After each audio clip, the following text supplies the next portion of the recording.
kapag kamote rider ka, dapat mabilis ka magpatakbo kahit na wala kang lisensya. Yan.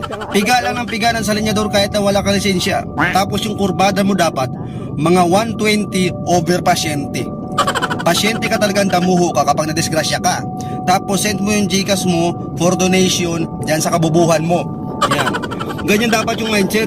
Tapos yung focus mo dapat, mabilis ka lagi kasi natatay ka, di ba? Tapos, pag namumotor ka, huwag kang mag-helmet.